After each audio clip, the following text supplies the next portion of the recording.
is Friday, April 10th, 2020. It is Good Friday. Coming up next on Roland Martin Unfiltered, we have the latest on COVID-19.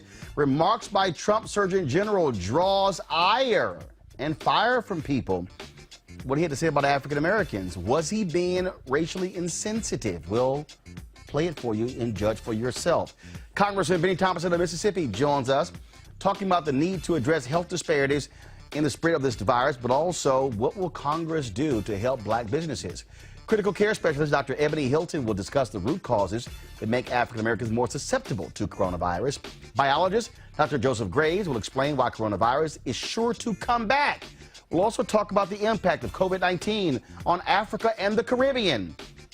All of that next, right here on Roland Martin Unfiltered. Let's go.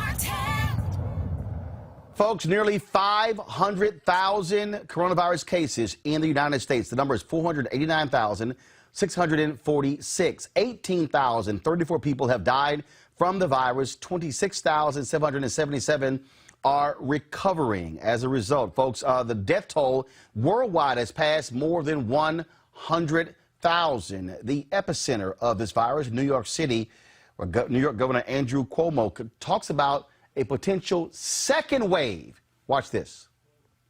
Be a second wave. Let's look at the countries that have gone through this reopening process and what can we learn from them, right?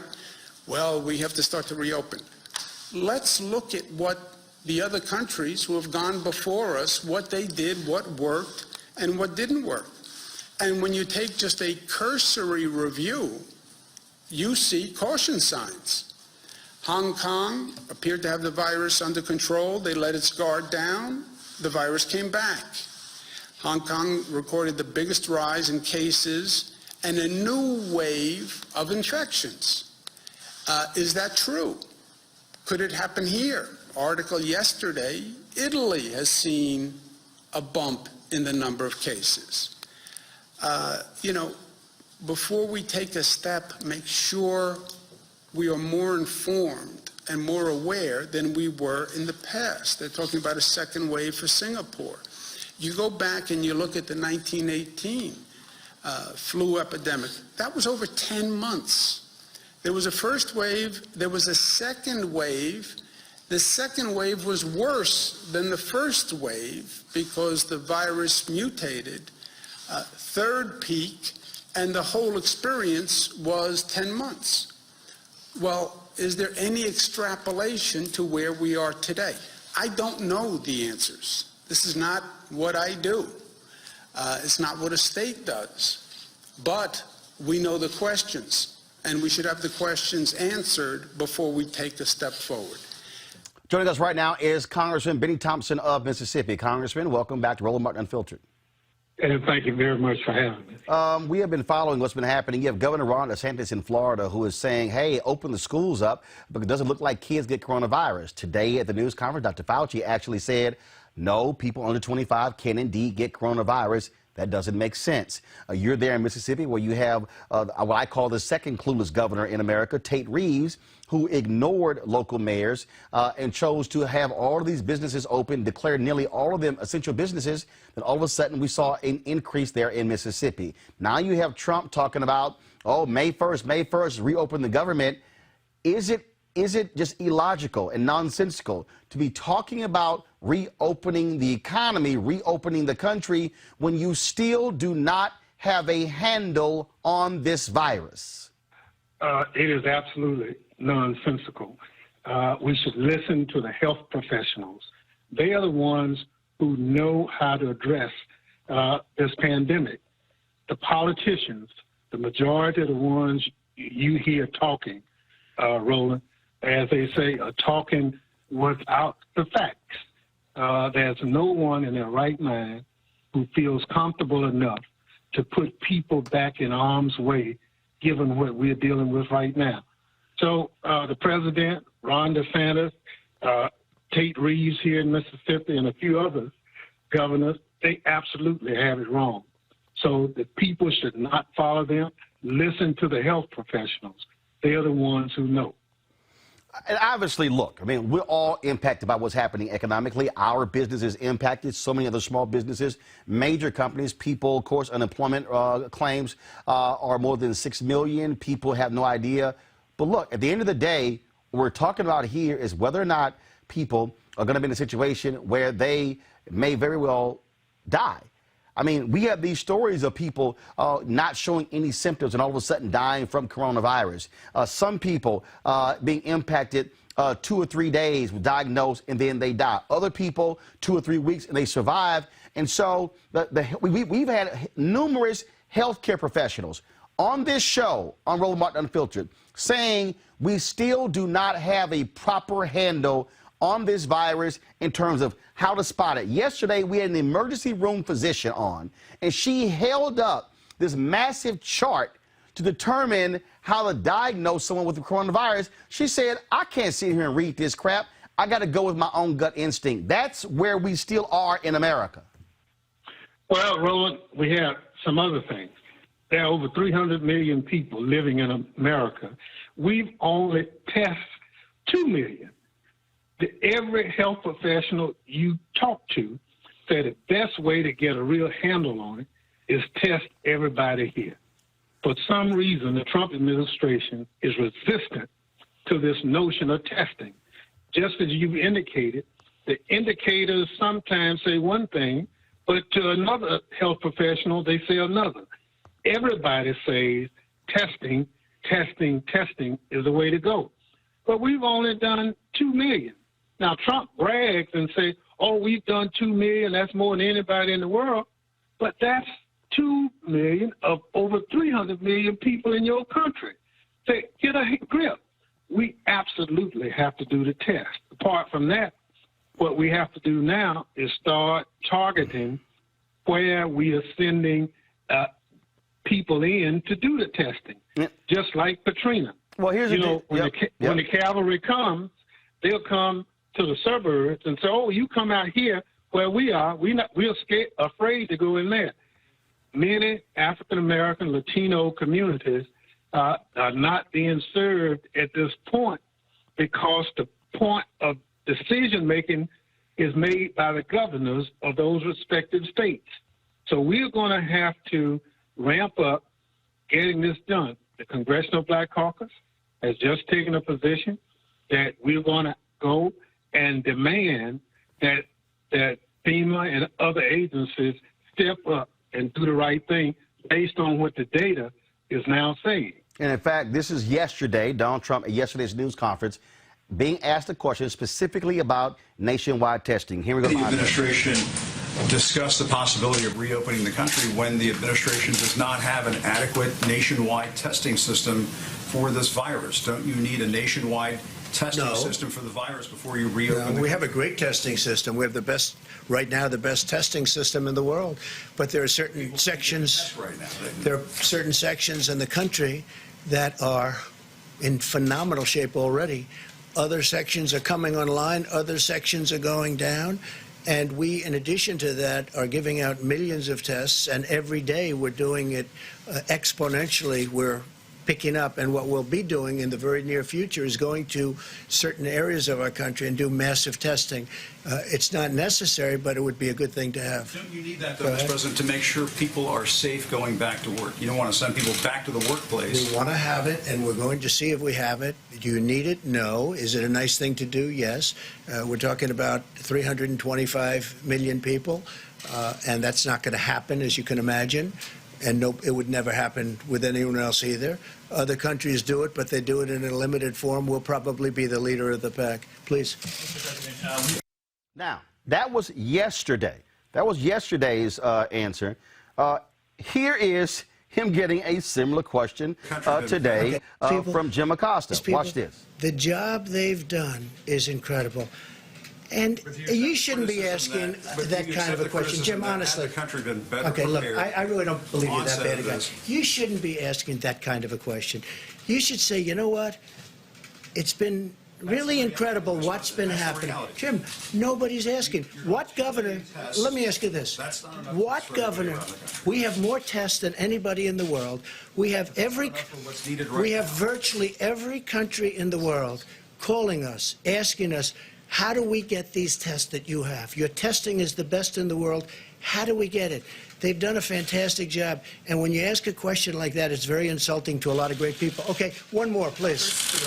These people, the job That's they've a flat-out done. lie.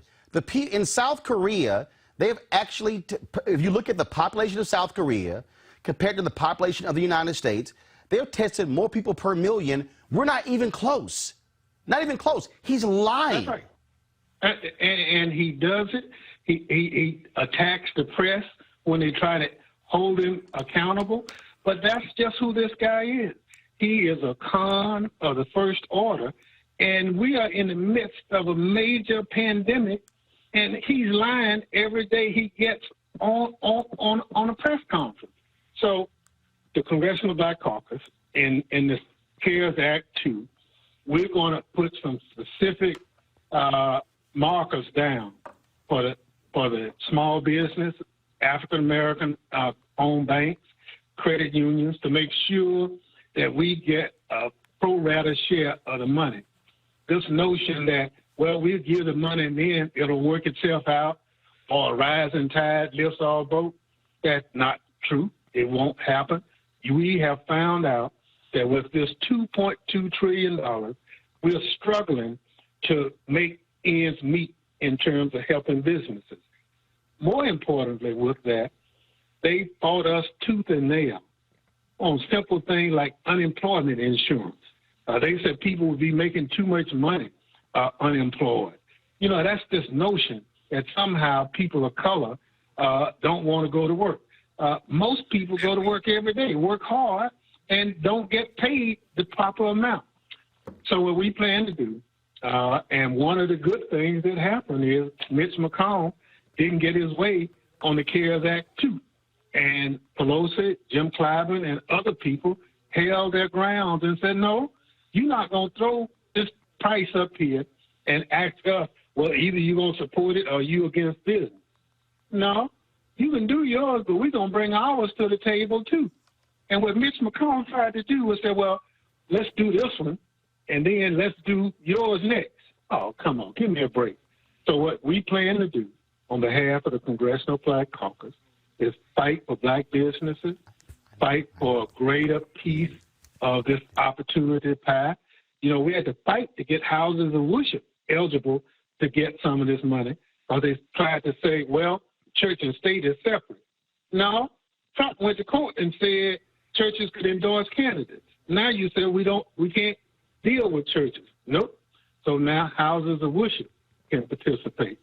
But it's still a major effort. We're trying to get community banks more included in the next step. We're trying to get CDFI institutions. So we're trying to fix it. And let me just say, Roland, if any of your audience has any idea on how we can fix it, the Congressional Black Caucus at a minimum, we're absolutely wide open. We want to hear good ideas. Karen Bass is the chair of the Black Caucus. We're on the phone every day trying to figure this thing out because it's a challenge. But apart from that, we're going to do our best to try to hold this renegade in the White House accountable. But the law does not matter, as well as the fact that lying is something he does every day of the week. I think they've quit counting the number of times that he lies. My last count said it was 17,000 before the coronavirus hit. I can only imagine what it is now. Congressman Bennie Thompson of Mississippi. We certainly appreciate it, sir. Thank you so very much. Thank you for having me. All right, folks, we talked about the whole issue of testing and also this impact on African Americans. Well, again today at the White House coronavirus briefing, it came up, and the Surgeon General, Jerome Adams, made some comments. So we're going to play those comments first, and then we're going to play the second part was a question that came from Yamiche Alcindor of PBS, where she asked him to clarify those particular comments. And so we want to talk about with our next guest and our panel the issue of testing as well as his comments. And so this is what the Surgeon General, Jerome Adams, said today. And I want to close by saying that while your state and local health departments and those of us in public service are working day and night to help stop the spread of COVID-19 and to protect you regardless of your color, your creed, or your geography, I need you to know you are not helpless. And it's even more important that in communities of color, we adhere to the task force guidelines to slow the spread. Stay at home if possible. If you must go out, maintain 6 feet of distance between you and everyone else, and wear a mask if you're going to be within 6 feet of others. Wash your hands more often than you ever dreamed possible. Avoid alcohol, tobacco, and drugs. And call your friends and family. Check in on your mother. She wants to hear from you right now. And speaking of mothers, we need you to do this, if not for yourself, then for your abuela. Do it for your granddaddy. Do it for your big mama. Do it for your pop-pop. We need you to understand, especially in communities of color, we need you to step up and help stop the spread so that we can protect those who are most vulnerable. That did not quite sit well with a few people. Yamiche Alcindor noticed that.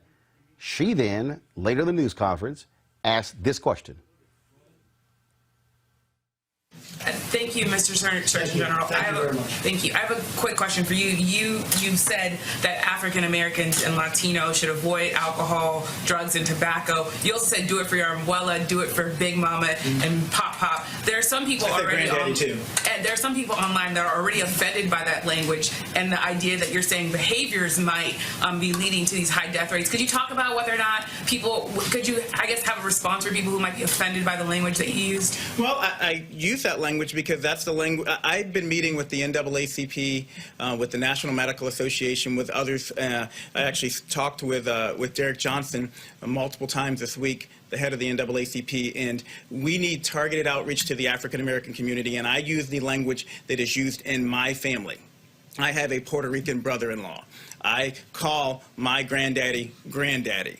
I have relatives who call their grandparents Big Mama. So that was not meant to be offensive. That's the language that we use and that I use, and we need to continue to target our outreach to those communities. It is critically important that they understand it's not just about them, and I was very clear about that. It's not just about what you do, but you also are not helpless. We need to do our part at the federal level. We need people to do their parts at the state level, and we need everyone, black, brown, white, whatever color you are, to follow the president's guidelines, the coronavirus guidelines, and do their part. Because when I talked to the NAACP 3 weeks ago, it's important to note that one of the things they asked me was, can you help dispel the myths in this community that people actually can't get coronavirus if they're black? That was a myth that was out there that's actually very important for us to squash here. And that all Americans avoid tobacco, alcohol, and drug use at this time? Absolutely. It's especially important for people who are at risk and with comorbidities, but yes, all Americans. So thank you, and I will clarify that. All Americans need to avoid these substances at all times. I put out a smoking cessation report in January. I put out an advisory against youth and pregnant women using marijuana last year, and that was not directed towards any one race. That's everybody needs to do everything they can to be as healthy as possible at this critical time. Dr. Fauci, would you add anything? Yeah, I think you said it perfectly, Jerome. Thank you. Would you like to add anything to it? Because you are really, you expressed it very beautifully before. No, I mean, Jerome, you did it beautifully. I can't do it any better than that. And I know Jerome personally, and I can just testify that he made not even a hint of being offensive at all with that comment. I thought that was appropriate. Thanks. And I can tell you, Jerome has done a fantastic job, our Surgeon General. I just hope nobody steals him and he goes. Gotcha. I don't care what Trump has to say. Don't give a damn what he has to say. That's why we don't show any of his comments. All right, folks, joining us right now is Dr. Ebony Jade Hilton, Associate Professor of Anesthesiology and Critical Care Medicine at the University of Virginia. Also on our panel is Dr. Neon B. Carter, Department of Political Science, Howard University. Dr. Mustafa Santiago Ali, former Senior Advisor for Environmental Justice, EPA, and Rob Richardson, host Disruption Now podcast. All right, Dr. Hilton, I want to start with you. First and foremost, I want to deal with you with testing, okay? Donald Trump says, oh, no, look, we don't need any national testing. And he talks about how great we are, how wonderful we are, how we're doing a great job. But the numbers simply show he's a liar. The reality is other countries have done a much better job of testing a higher percentage of their population, and they have a better understanding of this virus than we do. Yes or no? Yes, and that's a full sentence. I mean, when we're talking about testing, it's just like Representative Thompson said. When we're looking at the sheer volume, 2.2 million sounds like a lot of tests, but when you take that into consideration with how many people we have in our population, that's only for 1 million people, 7,000 tests. And I'll tell you the effect of that. If you look at in South Carolina, for instance, where I'm from, right now, the number of confirmed cases that they say they have is about 3,065 confirmed cases. However, if you look at the South Carolina DHEC page, they've done a great job, and I want to applaud the people who are actually running this website, because what they say is that we have 3,065 confirmed tests, but we have a total of 21,290 presumed positive people. And the reason why it's presumed positive is these people have symptoms, but they don't have access to the test. And that is a problem. And we're seeing these stories at the Hilton of more people going to the doctor, trying to go to the hospital, getting turned away. There's a bus driver in Detroit. He ends up dying. A 65-year-old black woman in Atlanta, not showing any signs of symptoms. She later dies. And we're seeing that. And again, all of these promises. I'm still trying to figure out where's the drive-through testing that was promised at CVS and Walgreens and Walmart and using these parking lots. And then Trump's like, no, we're not going to do it. We're not going to do it. We're not going to do it. And so we're sitting here, and to be perfectly honest, I think most people, we have no idea who the hell has it. And it's just, and the people who say, well, this is no different than the flu. No, guess what?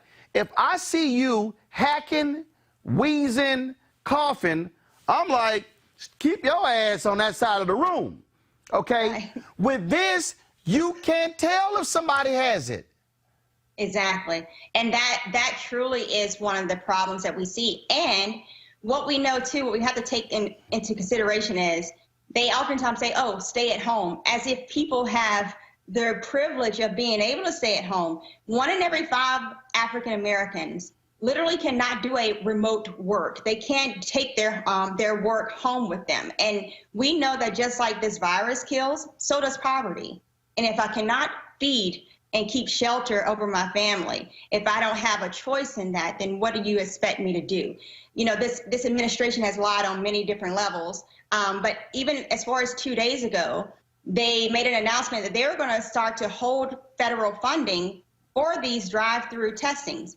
And we haven't even reached a peak in New York at this point. You know, we keep saying we've reached this peak, and yet they had the highest death count yesterday, and their counts are still climbing. So we haven't reached a peak. So how are you even attempting to consider withholding funding for drive-through testing? It is absolutely negligent, and we need people. And when I say people, I expect Dr. Fauci, I expect Dr. Adams, who is also a fellow anesthesiologist. I expect you to hold truth to truth. We took an oath to first do no harm. And so we cannot dance around the truth. We have to start stating it as a fact and put a period on the end of it, and then stop the sentence. I want to ask you this. I'm going to bring in my panel after you respond to this. And so you heard what the Surgeon General, Jerome Adams, said there when the question came up regarding African Americans. And then he makes this point about don't do drugs, don't do alcohol, things along those lines. Then Yamiche asked him, because a lot of people have been offended. In fact, this is what Reverend William Dr. Barber said in a video that he posted immediately after hearing these comments. Hello, Roland, and to all of your audience. Let me first of all, Roland, thank you for what you continue to do to push truth and justice throughout this country and literally throughout the world. You know, we are in a difficult moment, and I wanted to come on today as a pastor and as a bishop first, as we examine where we are. I was deeply troubled today when the Surgeon General constantly tried to use and invoke the name of the NAACP as he suggested to Black people that the reason we are dying and catching this virus more than others has to do with our need to stop drinking and smoking tobacco and using drugs, and not addressing the evils and the drugs and the drunkenness that America has had with racism and with inequality. And the fact of the matter is that Trump, Pence, and many of the other Republican governors and legislators have actually exacerbated the denial of health care all over this country, the denial of living wages, the very thing that public health PhDs, public health specialists tell us, that the pandemic spreads through the fissures and the wounds that have been created by historic racism and the criminalization of poverty. We cannot stand for that. I hope that, and I've said that to the leadership of the NAACP, that they can't use us like that and wrongfully use it. I know that's not our position, but to attempt to do that on worldwide TV is ugly, and to attempt to do it as an African American is beyond disrespect. And for Pence and Trump to buy into it, it doesn't matter how many African American leaders they may have talked to today, which they claim they did, they talked and did not listen, and they really believe that they can continue to disrespect our communities, even in the face of dying. Now, in addition to that, I wanted to... All right, so I'm going to hold those comments. He has some additional comments about churches this weekend. I'm going to hold those comments. But, Doc, your thoughts on what he had to say? And again, Surgeon General, did he slip up? Did he make a mistake? Was it smart to later have to walk that back and clarify it?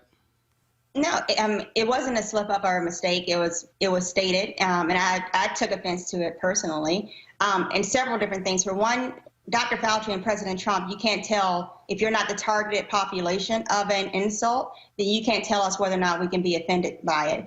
Point number two, being that African Americans typically are always given this stereotype that it's our lifestyle choices that are leading to us having these incidences of worse outcomes in health, but yet we at this point have a national crisis of an opioid epidemic, and it's not treated in the same way, and it's not spoken to in the negative light in the same way as what impacted Black and brown community. The third point was that he mentioned that he talked to the NAACP 3 weeks ago. Now, 3 weeks ago, we were dealing with deaths of maybe 500. Today, we have deaths of over 18,000. And so if you haven't reached back out to the NAACP or the Congressional Black Caucus, of which I've been in contact with Congresswoman Bass and Representative Robin Kelly, who've been absolutely fantastic. They literally hold town hall meetings pretty much every week. There's something going on of where they're trying to reach the constituents to say, what do you need so we can form these policies? So if you haven't reached out to these groups in 3 weeks, then I'm gonna need you to go ahead and make a schedule. And then the final point is you cannot talk about all these comorbidities that they are linking to and saying we're at higher risk for. You can't talk about those unless you are willing to also get on that stage and point out and address the systemic racism that has set up every platform. And if we're talking about drugs and alcohol and the lack of mental and social support, then talk about the fact that we don't have any hospitals and clinics that are put into our communities. Talk about the fact that if we're talking about these chronic respiratory illnesses and asthma that our children are dealing with, then talk about the fact that industries are targeted towards the Black and brown and the lower income level communities and polluting our air and polluting our water. If you're going to talk about hypertension and diabetes and obesity, talk about the fact that there's no sidewalks within our community, or that there's no eateries, and we have this food apartheid where we can't buy any fresh food and groceries.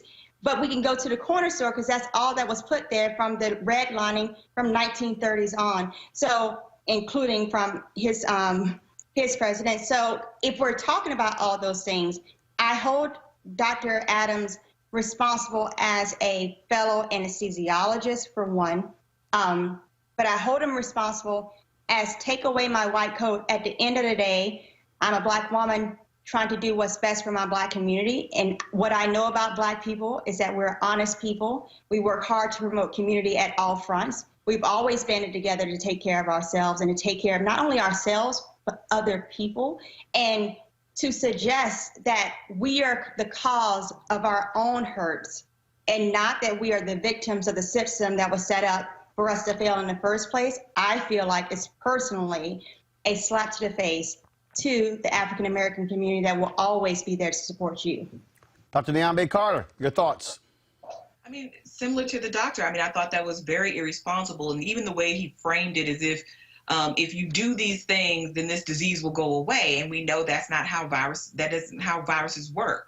And I think the insult was like the big mom and the abuela, like, don't try to use this sort of code switching languages if Black people and Latino people and other people don't understand what you're saying. We know that shelter in place is important, but we also know that Black people have jobs most of the time that they can't telework. So they're going to be at work. They're going to be on public transportation more often. They're going to go back to communities that don't have access to adequate healthcare facilities. And we know that there's also on the other side of that physicians and others who are making decisions about who these people are and whether they're worthy of tests and whether they'll be compliant and all these other things. And I think for him to say it this way was just really irresponsible and almost single Black folks out, because as the doctor rightly points out, we're talking about lots of other communities that use illicit substances way more than Black folks. And yet you didn't tell them to stop using their drugs, to stop drinking, and to stop smoking to stem the spread of this virus. And I think the health issue is being lost in all of this because you don't want to take responsibility for ultimately why these communities are finding themselves sicker and dying more often from this disease than other folks. You know what, Mustafa, is very interesting when you talk about that. Early before I came on, Rex Chapman, of course, former NBA star, he posts these different funny videos, and so there was a guy who went jogging, and he's showing these videos of all his neighbors, and it was recycling day, and he's showing all the alcohol. I want to play this video before Mustafa and Rob comment, because to Dr. Carter's point, is that, yeah, I don't recall them telling anybody as part of the guidelines, don't drink. But now just Black people, just us. And again, this is from a non-drinker, so it ain't like I drink. But just watch the video. Watch this. Guys, I'm out for a little run in the neighborhood. It's recycling day. Wait a second. When's it gonna stop? Yo, I don't know. Working from home.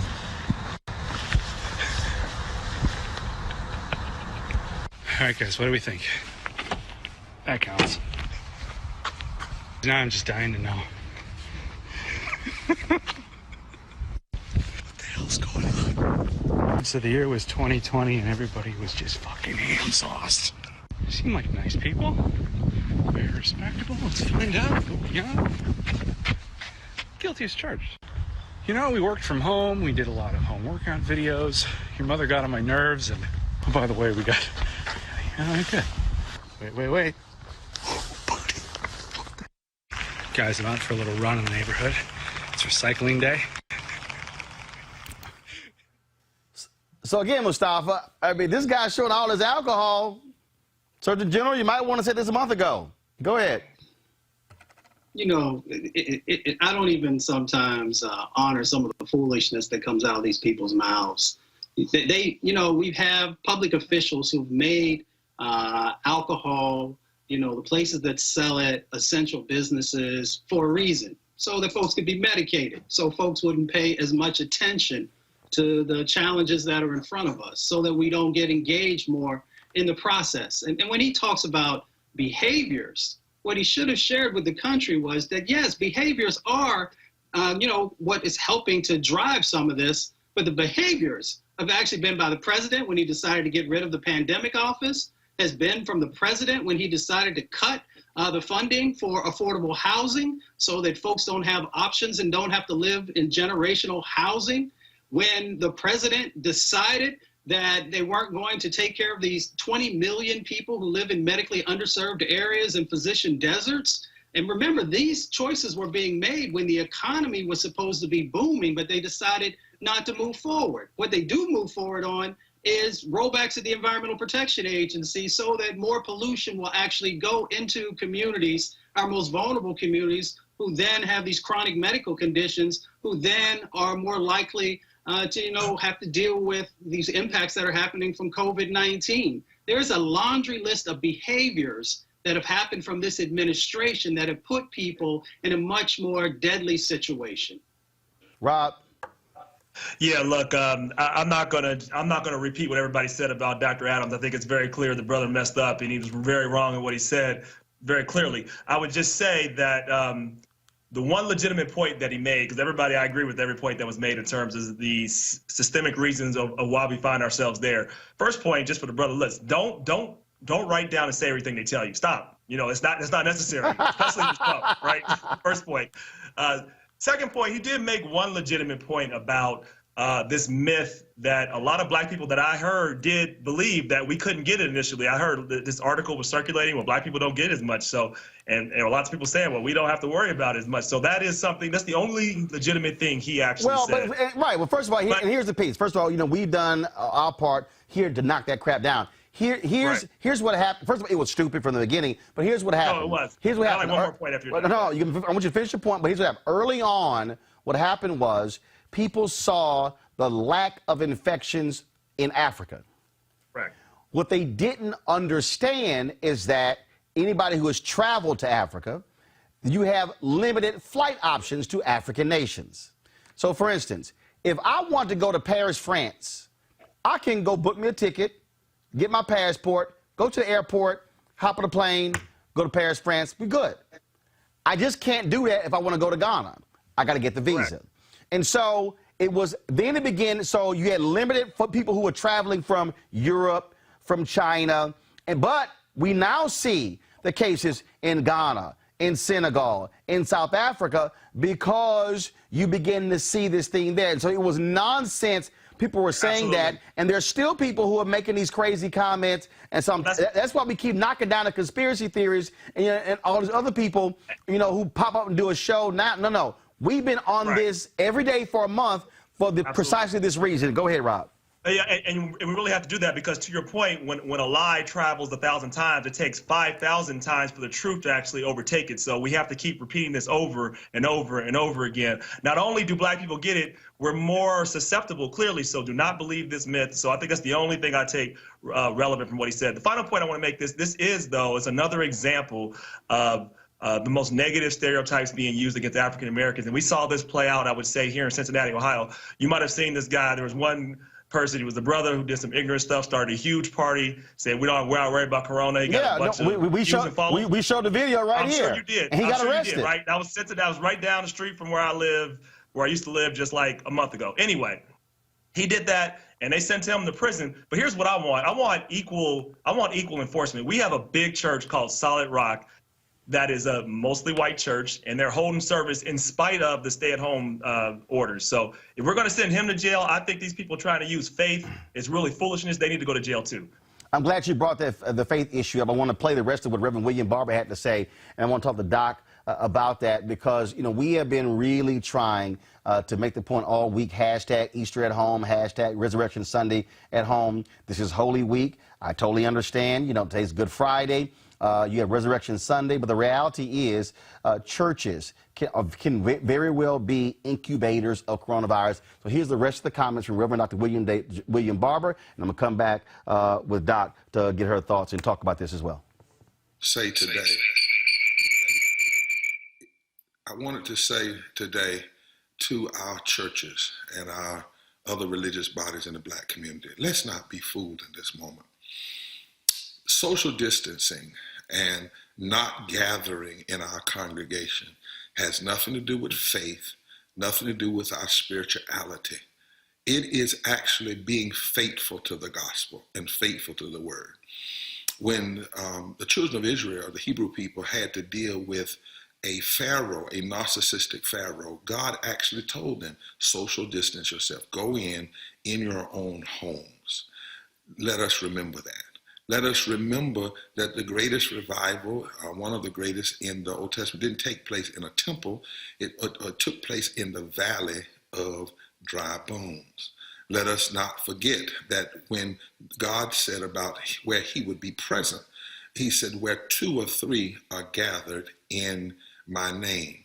Let us not forget that in the church of the New Testament, that church of Acts, the church met in the house, met in the home. Let us remember that our ancestors who were African-American slaves, many of them, they had no house of worship to go to, and they were in many ways more deeply spiritual than we are. If you looked at the recent movie about Harriet Tubman, her sanctuary was a tree. Her sanctuary was inside of a hut that was meant to be a place of oppression, and she turned it into a place of power. And then let us remember that Jesus, in his last week with us, Jesus went in the temple, overturned the tables and the greed in the temple, but he spent his time in Bethany, in the house of the poor and the hurting and the broken. And also Jesus has said to us that to love God is to love God, but to love our neighbors as ourselves. And if we love one another, we will not put one another at risk during the midst of this pandemic. Somebody said to me, but I'm covered in the blood of Jesus. But if you're covered in the blood of Jesus, we will not tempt Jesus. And if we're covered in the blood of Jesus, you must be covered in the wisdom of the Holy Spirit. And the wisdom of the Holy Spirit would say to us, let's find ways to be virtual and digital. And if your church doesn't have it, since we're all going to the same heaven eventually, partner with another congregation.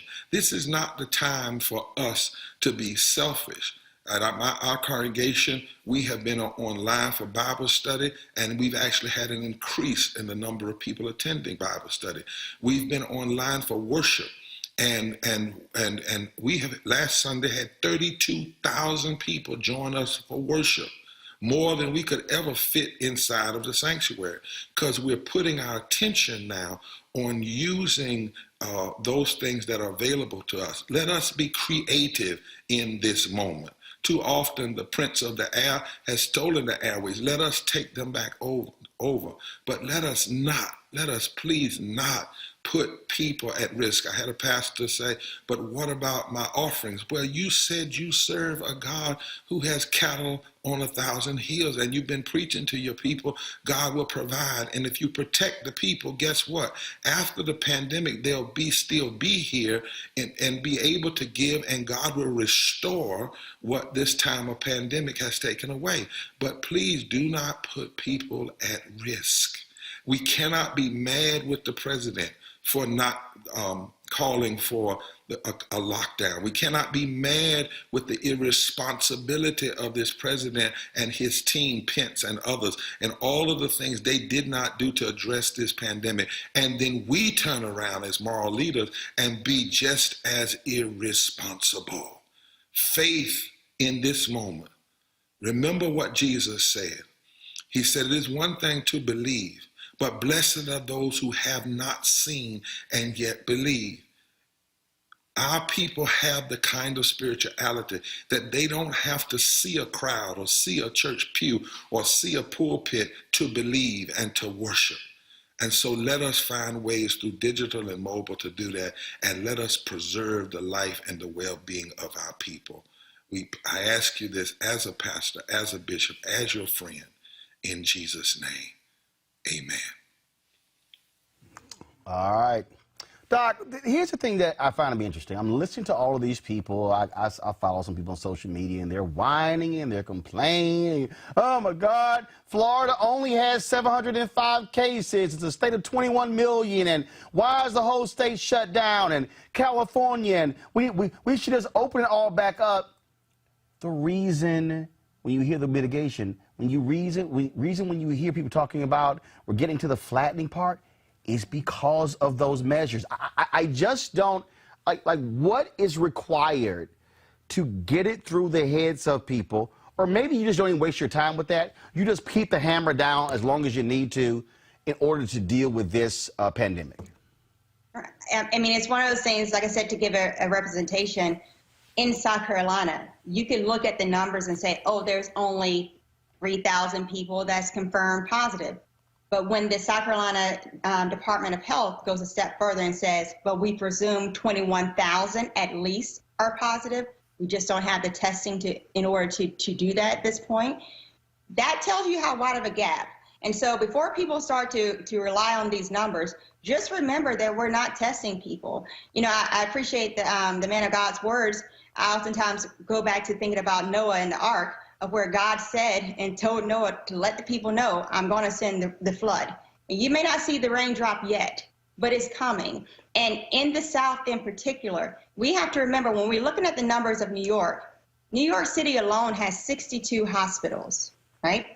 In South Carolina, more than 1 out of every 5 counties don't have a hospital. And so the massive effect that it's going to have across the South, when you think about the impact that poverty has across the South, it's going to get us in ways that we are not prepared for. And if you look at, for instance, I've been keeping a close eye on Georgia. Speaking of going to church, there were a couple funerals that were had, and people went to these funerals, and the last I counted, there were 3 different funerals of where the attendees, someone was infected, and it spread like wildfire. Albany, Georgia. Yeah, go ahead, sorry. Albany, Georgia. Yeah. And what we now know, so we talk about a reproduction number, which is just how contagious something is. So for the flu, that number is for every 1 person, you have the potential to infect 1.3 persons. For this coronavirus, we're now, because we're just getting to know it, we're now saying for every 1 person, you infect 4. So within a 30-day span, this 1 person, because of that, you getting in touch with 4 people and them getting in touch with 4 more people, within that 1 month span, 1 person could end up infecting 1 million people. That is what we're facing. And what we're going to see is that the spring breakers that just now left the beaches of Florida that they didn't want to close, and Georgia coast that they didn't want to close, those spring break children, or young adults, left the beach and then went back to these small town Americas. And the incubation time is anywhere between 2 days to 14 days. So we're going to see within these next few weeks just how much of a reproduction number is too much. And there's going to be a lot of devastation, I fear, across the South related to this. And so the best thing that we can do is start to prepare like yesterday. Well, that was a man in New York who told his son don't go on spring break, and the son ignored him. When the son came back, Dad locked his ass at the house. Dad said, no. Dad said, I told your ass don't go. He said, you can't come back in the house with me and your mama. And hell, and he wasn't black. He was a white dude. He's like, no, you can't come back in. Right. I have a nephew who I'll give a little shout out to, Jai, I guess. Love my nephew to life. He is 22 years old. He had to go for work and went up to Charlotte and came back home. And I said, you know, you can't go into my sister's house and you can't go into my mom's house. So right now, with school being out, I'm not sure where you're going to go, but you can't potentially infect someone else. You have to quarantine yourself. And I think that helped to snap him into reality of like, oh, because again, it's been mixed signals on the TV, and it leaves it very confusing, particularly to the younger generation who at this time still feel really invincible. But what we know is that this coronavirus has claimed the life of a 6-week-old child, baby, a 10-month-old infant, 12-year-old children, and that 30% of those that are in the hospital right now between the ages of 20 and 44. This is costing the life of some really young people. Absolutely. Dr. Ebony Jade Hilton, Associate Professor of Anesthesiology and Critical Care Medicine at the University of Virginia. We certainly appreciate it. Look forward to having you back on the show a lot more. Thank you. Be glad to have it. All right, folks, got to go to our panel. We come back. We're going to talk with Professor of North Carolina A&T. Could we be preparing or need to prepare for a second wave of coronavirus? That's next right here on Roland Martin Unfiltered. You want to check out Roland Martin Unfiltered? youtube.com/Roland S. Martin. And subscribe to our YouTube channel. There's only one daily digital show out here that keeps it black and keep it real. It's Roland Martin Unfiltered. See that name right there? Roland Martin Unfiltered. Like, share, and subscribe to our YouTube channel. That's youtube.com/Roland S. Martin. And don't forget to turn on your notifications so when we go live, you'll know it.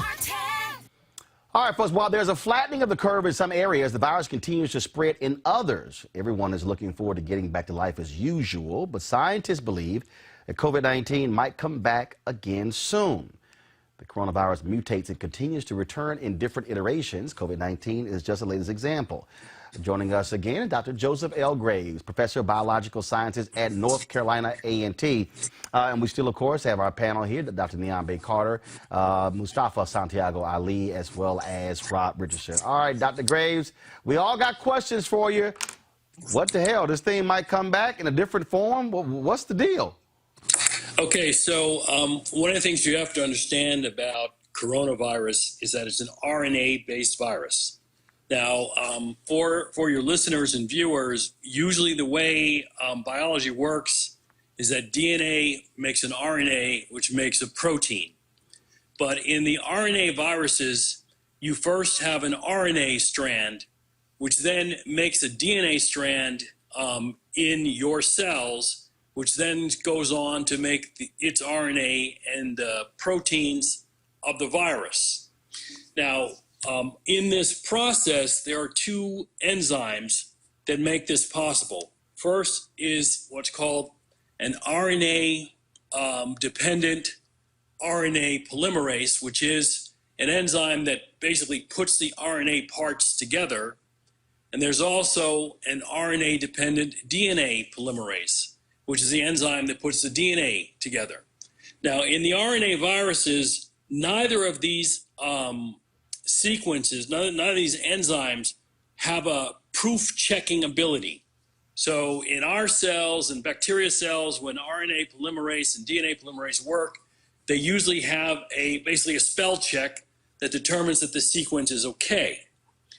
RNA viruses don't have that, so they have very high mutation rates. Now, what we know about coronavirus so far is that it doesn't have as high a mutation rate as influenza, which is another RNA virus, but it's still going rather strong. Since the virus was first identified in December, there are now over 5,300 genomes, meaning 5,300 variants of the virus that are present worldwide.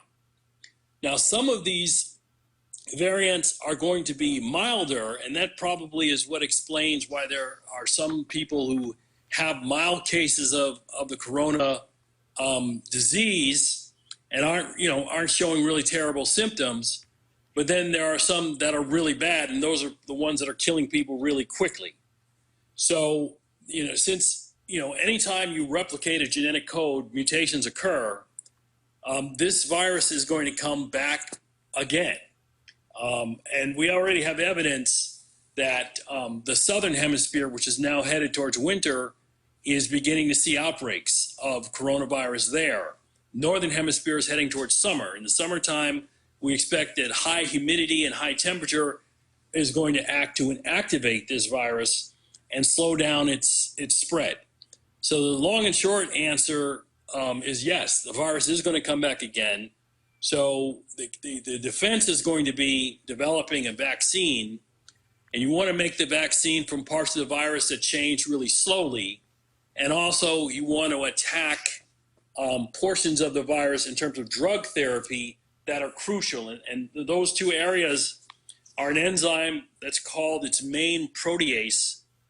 And this portion of the virus is what breaks down your proteins. Mm-hmm.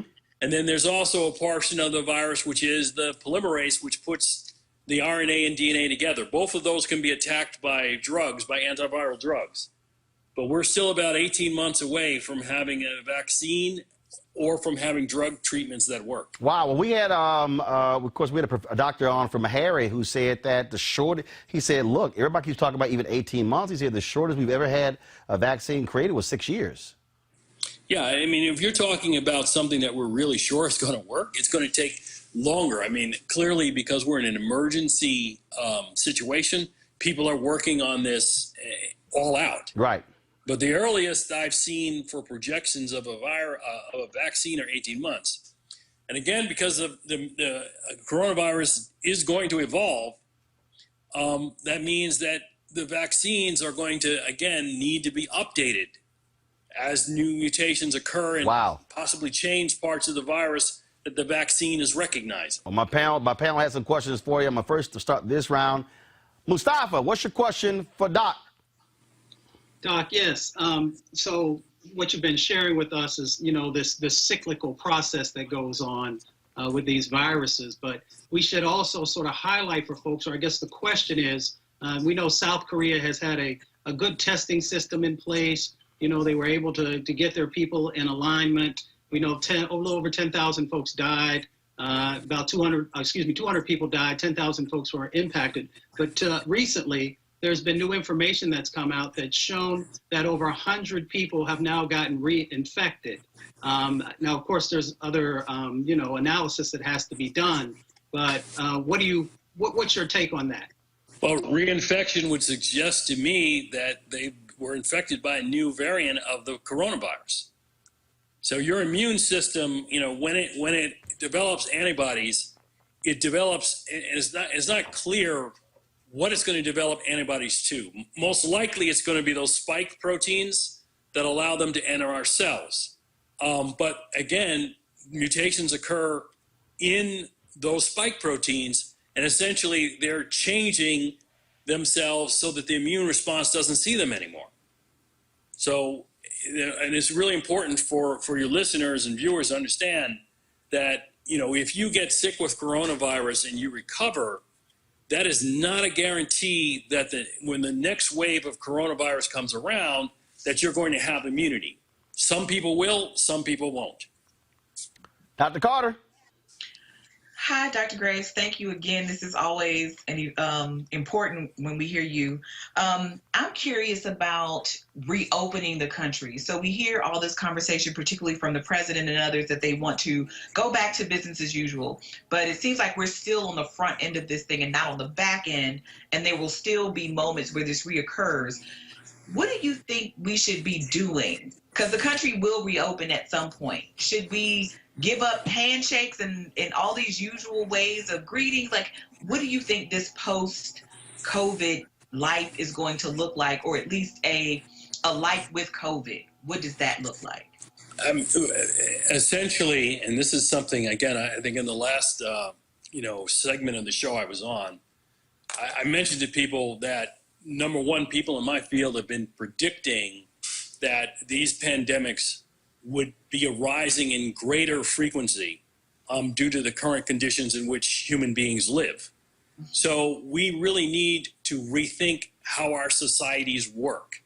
So sort of the daily habits and cultural things, certainly, I think handshaking should probably go the wayside of the dodo. In other words, we should find new ways to greet each other, because with infectious disease that can be transmitted by touch to your eyes, nose, etc., we want to limit the number of times that we touch people or surfaces that could be infected. That's gonna be hard. That's gonna be hard for those of us in fraternities giving each brothers the grip, Doc. Yeah. What the hell? I mean, Doc, we got certain ways to check to see if you're really an alpha. So I'm just saying. I know, but I'm saying, we can learn how to do fist bumps. We got to ask questions, man. You got to ask questions. I don't know. All right, go ahead. Yeah, go ahead. No, go ahead. Go ahead. Finish your comment. Go ahead. On this. Go ahead. Yeah, but I think there are more fundamental things that are going to need to change. And again, you may remember, back when we talked the first time, I warned about particularly vulnerable segments of this population and how they were going to bear the brunt of sickness and death in this disease. Okay, I talked about how African Americans and other people who are marginalized and underserved were going to die at higher rates. And that's exactly what we're seeing now. I talked about the danger of what's going to happen with people that are incarcerated. So we see now that the most number of infections at least in the United States, are in Cook County Jail. So we need to rethink how this society operates. And I was on a call yesterday that was sponsored by the Hutchins Center at Harvard with Professor David Williams, and he showed the many ways in which the historical health disparities that particularly African Americans suffer from in the society were essentially the preamble for what we were going to see with corona disease. So we need to address these fundamental structural things which lead to the spread of pandemics and disproportionately target people of color in the United States. So if anything comes out of this epidemic, which is good, it's going to be the realization that this country must address these long-standing structural racism, which leads to differential health outcomes for people of color. Rob, last question. Go ahead. Dr. Graves, two quick questions. One, I just want to make sure I have a point of clarification because I learned something new that I didn't know today. Your theory or what you have is that there are different strands, and the ones that somebody that may have recovered quickly might have caught a milder strand, where the people that are either have more severe symptoms or died caught a different mutation of the actual coronavirus. Is that correct? I just want to make sure that that's clear. Yeah. And if that's clear, what are we doing about, like, do we have any data on the more severe cases and how they're being spread? That's the first question. The second question has to do with vaccines versus treatments, because I talked to some doctors and they're saying as Dr. Roland hinted, we may not get a vaccine. There's been other similar viruses to this that we still don't have vaccines for. I think Ebola, but we have treatment for it. Talk about the real difference between treatment versus vaccine and what that might mean too. Okay, so what we know about corona in general with regards to how it makes people sick is when you compare the sequence of the spike protein on COVID-2 2019 versus the previous COVID that came out, near the turn of the millennium, and the bat coronaviruses that they're derived from. This new one has mutations in that spike protein that make it really good in terms of latching on to the ACE2 receptor on our cells. Now, ACE2 is angiotensin converting enzyme that's involved in regulating blood pressure. So clearly the ones that are going to be the most virulent you're probably going to see these mutations in that spike protein that allows them to gain entry into our cells. But there may be other factors involved, like the protease, which allows it to cleave proteins, etc. So with 5,300 variants, at present, I don't know which of these variants are the most dangerous compared to the mild ones. But at the end of the day, there's always going to be a range of variation in infectious diseases between the mild strains and the killer strains. Now, even though this may sound terrible, in one sense, the killer strains are more likely to burn themselves out because they're going to kill the people they infect. And if we have those individuals isolated, we have social distancing, then those killer strains should go extinct, which would favor, through time, the milder strains. But with the milder strains still existing, there's always the possibility that they're going to acquire a mutation that converts one of them into a killer strain, which is why this cycling is something that we're going to see for some time. So going on to this question of vaccine, this is also why creating a vaccine is difficult. One, because it takes a great deal of time to test it in a way that makes you confident that that vaccine is actually protecting people. And the other thing is that the viruses themselves continue to evolve. And so therefore, a vaccine that, like for the case of the influenza virus, we get a shot one season, which we predict, using bioinformatic methods, is going to protect us. And it protects some of us, but doesn't protect all of us. But then the next season of influenza, we have to get another vaccine. So vaccines, again, are difficult to come by. And in the case of these RNA viruses, their sustainability is always going to be an issue. Now, in terms of treatment, that's where we want to find antiviral drugs. And particularly, we want drugs that attack molecules that are specific to viruses. One of the reasons why I'm not a big fan of Trump's idea, this anti-malarial drug, is because malaria has the same cell structure as we do, which means it may work to stop the replication of the virus in some people, but in other people, it will be less effective, and it also, the side effects may make them really sick. So what we really want with regard to treatments are compounds that are specific to viral proteins and can tell the difference between a viral protein and your proteins.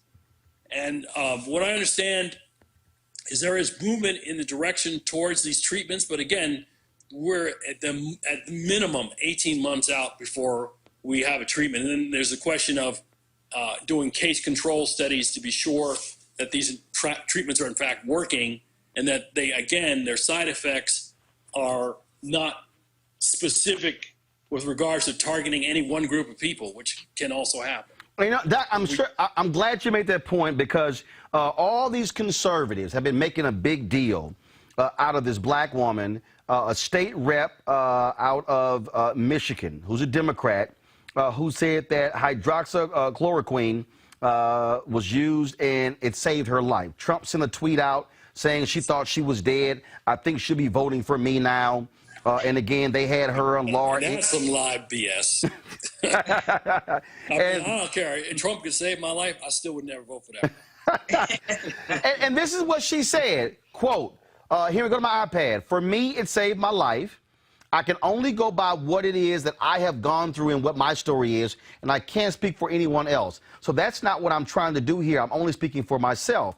And the bottom line is here is that you know, that look, she says that this saved her life, and you know, these folks say, see, that's it. That's why Trump's pushing it. That's why he's right. It saved this black woman's life. Everybody should take it. But you're saying that is the last thing in the world to do. And we've had doctors on here saying, I would not prescribe this. Yeah, I mean, again, it's an anti-malarial, which means it attacks cellular components that are the same as ours. So it may, in fact, by chance alone, and that's really what we're saying, that woman, blind, dumb luck, that anti-malarial drug happened to stop the replication of her COVID viruses. And there's absolutely no guarantee, especially given that all human beings are different. And we have, as I said, over 5,300 viral genomes that have been sequenced, meaning there's a great deal of variety within the COVID strains themselves. So that hydroxychloroquine might work for a few of those strains, but there's absolutely no way that you would expect or predict that it's going to work for all of them. And I would go further to say it was, again, probably only going to work for a minority of them. And that's why what we want in terms of a treatment is an antiviral drug, not a blind, dumb luck from malaria drug. Dr. Joseph Graves, Professor of Biological Sciences at North Carolina A&T. We certainly appreciate it. Thank you so very much. And folks, this is precisely why we have this show, why we need it, to have experts like Dr. Graves Jr. come on this show, showcasing that knowledge and the expertise. We've been doing this every single day. That's why we need you to support us, what we do.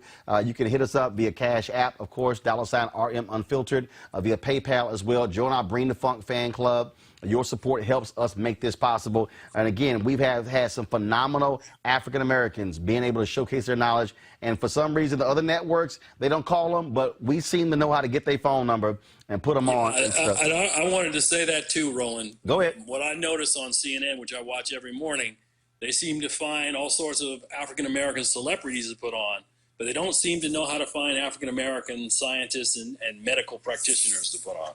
Well, look, it's not that hard. I know a whole bunch of celebrities, but you've seen very few celebrities on this show in the last month talking about coronavirus, because if I'm concerned about my health, I'm not calling a damn actor. You can play one on TV. You can play a doctor or a scientist on TV, but I'm not calling you. And that is the case, you know. And so what I keep telling people, you know, we've got, I mean, we've been able to find them. I mean, we've been able to find you, and look, we've even said to you, look, if there are others who you suggest we should have on, send us those names. We'll do so because we need more information. And when African Americans are getting information from African Americans, we are trusting that information more than some other people. And I can't speak for the Surgeon General, but some other people we actually trust. Dr. Graves, I can't agree with you more, Roland. I appreciate it, sir. Thanks a lot. All right, good night. All right, folks. This is, I want to go back to my panel here. The thing that, I want to go to this trust issue, and I would love to get your thoughts on this because, and you need to pick up on that point that he said there. I just think that at some point we as black people have got to stop falling for the okie doke, which they force us in, where every time let me phrase this, and I'm not trying to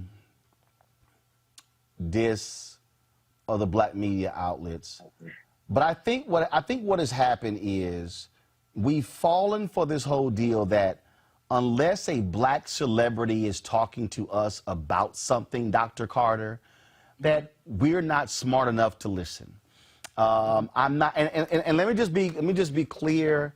Like, look, last night, you know, Diddy, his folks, they had the state of emergency on Revolt. It was on their YouTube channel. I'm not sure it was on over the air as well. And there were a ton of celebrities who were on there. And I was looking at it and I was kind of like, where are the scientists? Where are the doctors? And I get the talking heads. I just think that this is an opportunity here, Doc, where we've got to have our best and brightest who are medical practitioners and who are scientists who are sharing the information with our audience to understand what's going on. Well, I mean, I think like a lot of things, I think the punditry class has gotten to be a lot about personality and who's popular and whose Instagram is popping and all those kinds of things. And so the people you want to talk to, like the virologists and the immunologists, folks like Dr. Graves, they're not necessarily on social media, right? They're not the people with agents, right, who know how to do this and break into this. And they're easy to find. Like you said, they have internet, they have email addresses, they have websites often associated with them, particularly if they're at universities. We're very easy to find.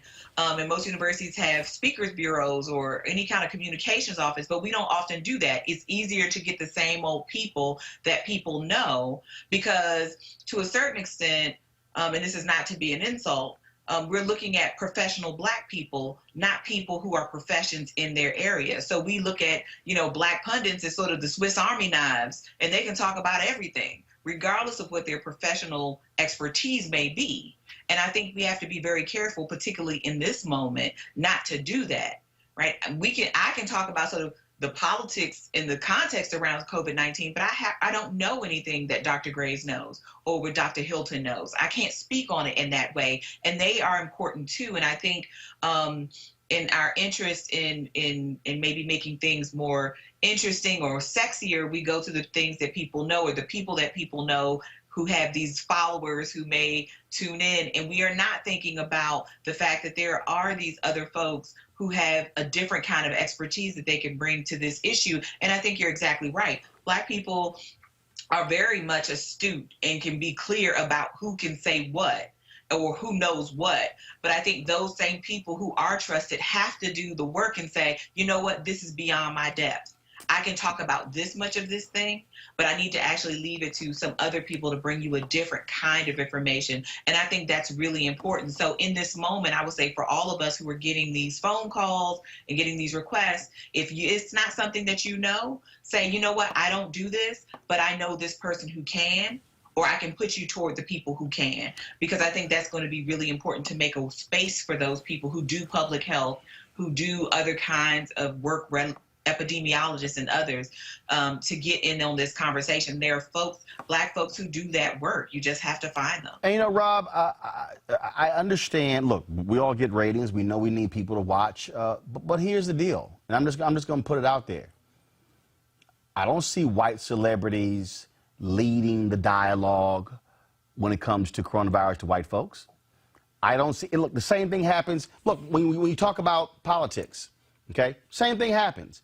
It's this whole deal of, you know, can we get Killer Mike? Can we get T.I.? And can we get Diddy? And can we get Jay-Z? Can we get Beyonce? And white folks over here ain't talking about, can we get George Clooney and Jennifer Aniston and Brad Pitt to lead voter mobilization? And I think what happens is when you are black media, black targeted, black owned media, I believe that you create the self-fulfilling prophecy when you believe that. And so what you do is you only feed your audience that, as opposed to you say, no, I'm gonna feed you real experts.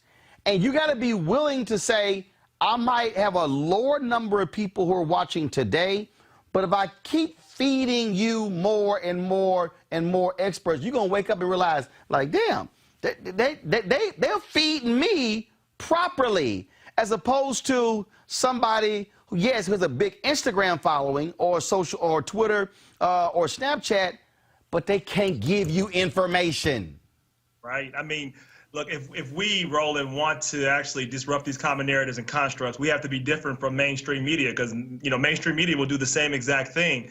And so when you're talking about black media, it's on us, because nobody's coming to save us. So we have to actually do that. And again, as you said, I understand the ratings part, but then you could even be intentional about that. You know, my mother always said, if you got the microphone, make sure you do everything possible to give others opportunities, and you use that amplifier. So use it. Okay, if you're going to have Diddy up there, like you said, roll the doctor out next. But the point, but that's not their intention. If your intention is only just to get more likes, more Instagram, and not educate people, but to purely entertain them, then you're not going to do that. So, but we absolutely need that, because, you know, if you have a huge following, you can do more with that following than just, you know, throw some entertainers up there to talk to us about something that they have no idea what they're talking about. We can, he said it, and I'm glad you brought it up. They do the same thing in politics. There are people that know about it in the community, and they need to give others an opportunity, not because others just need an opportunity, because they actually should put people up that are experts in these fields. You know, and the thing, Mustafa, was interesting. I remember a few years ago, actually, it was in 2013 when I left CNN, and there was this. There was a certain political scientist who decided to trash me, said, oh, and he was like, why y'all crying? Because Roland Martin's no longer going to be at CNN. Why were they calling him anyway? He didn't know anything about politics. I bust out laughing, because my clapback was, I didn't realize a county government reporter, a former city hall reporter, somebody who covered politics in Dallas, Houston, in Texas, in Chicago, then D.C., didn't know about politics. I said, didn't realize one couldn't have that expertise when you've interviewed 4 United States presidents and multiple senators and members of Congress. I said, but maybe you're just mad because nobody called you. Now, I mean, that's expertise. The issue, but to Dr. Carter's point, if we're having a conversation about, again, coronavirus replicating, yo, I ain't got nothing to say, because look, I know y'all can sit there now, Mustafa, you probably were following Dr. Graves a little bit more closely than me, Rob, and Dr. Carter. But we were sitting there like, I don't know what in the hell he talking about, but trust me, he the expert, so we just gonna keep on listening. Yeah, but that's why we have folks who can put it into real talk for folks, you know, as Joe Madison used to say. Put it where the ghost can get it. Yes. Exactly. You know, Rob brought up a good point right at the beginning when he was talking about how some folks in our communities, you know, believed that we could not be infected from the virus. And a part of that, of course, is the messaging that was going on, or the lack of messaging that was happening at that time. You know, it's interesting also, you can tell who really wants to ride with you. So I started talking about the coronavirus because of the work I had done both inside and outside the country. I knew scientists who were in other countries, and they started reaching out to me and saying, hey, this is what's going on here.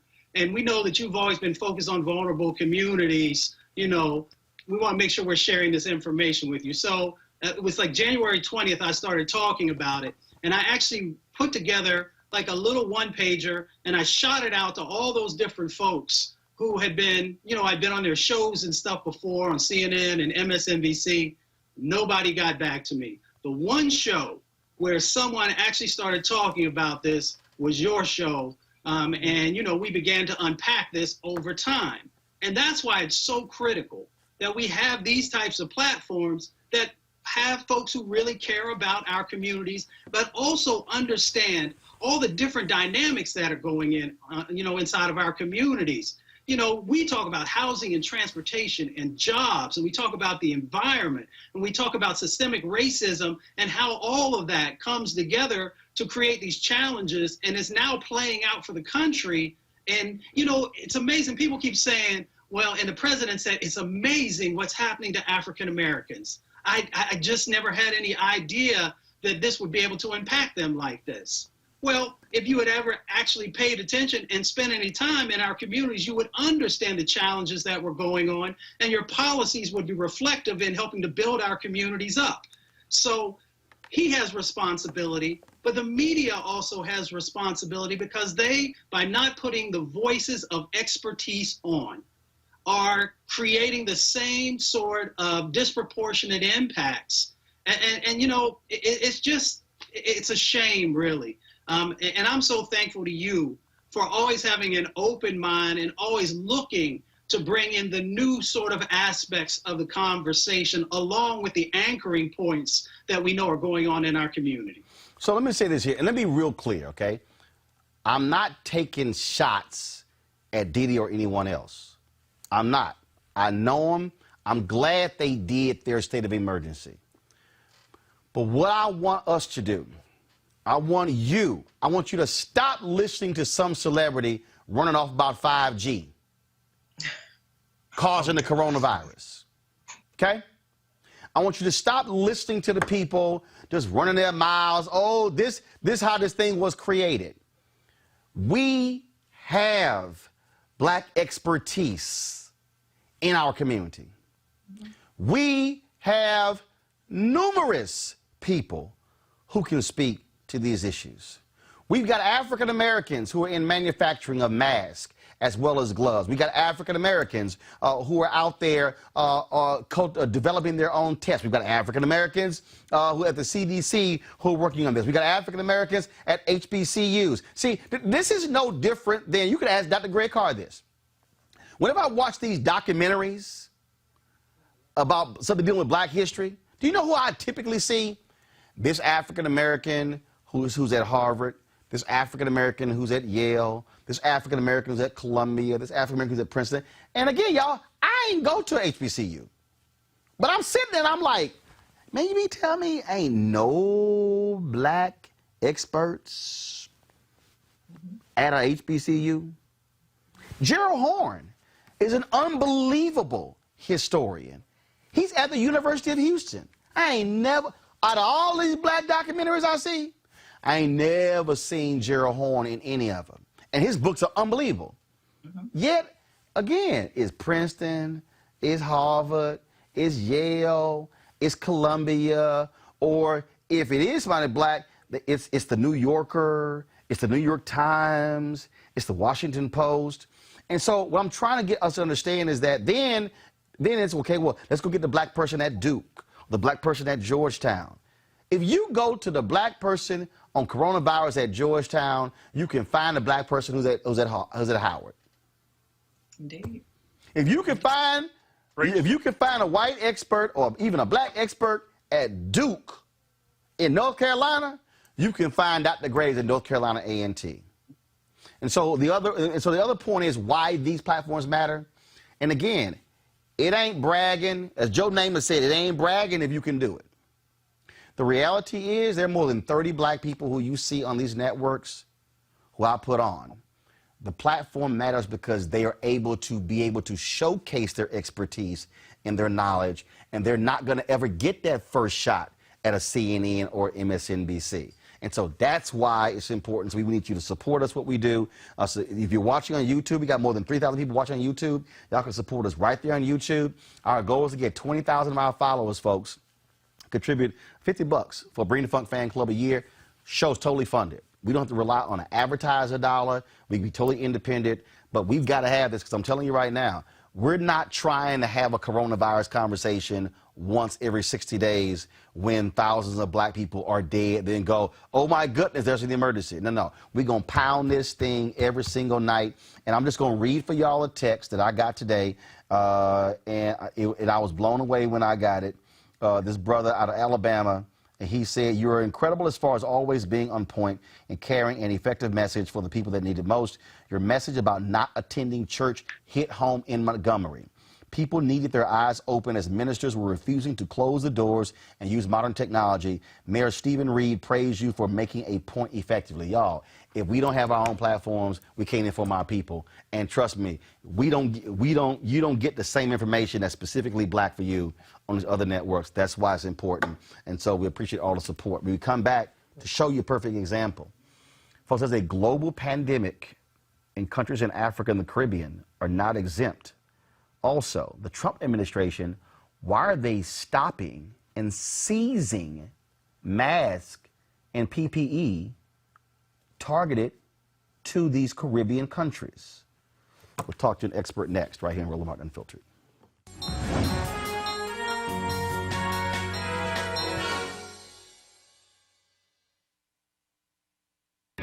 Changing the mind is very difficult on how way people act and how they grow up. But if you get somebody that makes it inspiring and you can motivate them and you can educate them, that's where you change the dynamics for the future of our children. I'm George Morales. I'm the constable of Precinct 4 here in Travis County. I'm raised in Southeast Austin, a community called Dove Springs. In the late 80s, early 90s, it was really hard in our community at Dove Springs. We had a lot of gangs and drugs that were being sold in our communities. You know, I came up in law enforcement, seeing a lot of constables put themselves in the forefront. It's a community-based office. You know, you want to be out there amongst your community and show them the better side of law enforcement. Show them that, you know, hard work does pay off. I mean, that's constable work to me. As the president of the Dove Springs Advisory Board, our goal is helping the rec center grow, implement programs. We do events from Easter, which we have about 2,000 kids. The back-to-school bash, we did about 3,500 backpacks. I think a lot of kids may see him as a hero because he gives back to the kids. It's like he's always talking to kids. He's always around youth. He knows that's the next generation that's going to take over. I don't do this by myself. I was taught by my union that if we work together, things happen. If we speak up, things happen. Union is strength in numbers. And I bring those numbers from the Dove Springs community, from the Precinct 4 community. And that's the union pride that I have. All right, then. We certainly want to thank AFSCME for being one of the partners here at Roland Martin Unfiltered. Their support has been invaluable, and so we appreciate the work that they do. Folks, as I said, this global pandemic is affecting all kinds of different people, Africa and the Caribbean as well. And so check it. I got a text message. I got this text message how many days ago? It was a couple of days. It was yesterday. And this was from a high-ranking official in the Bahamas. And I'm not going to pull it up because I don't want you to see their name. And what they sent me was this story. And the story talked about the United States seizing Cayman medical supplies. Medical supplies that were headed to the Cayman Islands. And the person said, looks like we will have to go to China for supplies. The boat had arrived in Nassau and was ordered to return the supplies to the U.S. Sad thing is that before the virus was taken seriously, the U.S. sold these medical supplies to China. Then I talked about, then they said, no doubt the U.S. also is purchasing supplies from other countries, the privilege of the mighty. That was a question in today's White House briefing. And then Donald Trump tried to flip it to drugs. He did that. Joining us right now is foreign policy and national security professional Johanna LeBlanc. Johanna, glad to have you on Roland Martin Unfiltered. You are from Haiti. You know many of these leaders out here. Give us a sense of what's happening in these Caribbean countries, these African nations, especially in the Caribbean, where the United States is playing, you know, God, hey, snatching equipment. I mean, that was a text message I got from a high-ranking official in the Bahamian government. Roland Martin, thank you so much for having me on air this evening. I've been on television throughout the continent of Africa discussing the impact of COVID-19 as it pertains to the continent. And besides what you just said about the seizing of personal equipment to protect professionals during this crisis, there's another issue that needs to be discussed, and that is the repatriation of foreign nationals in the midst of this crisis.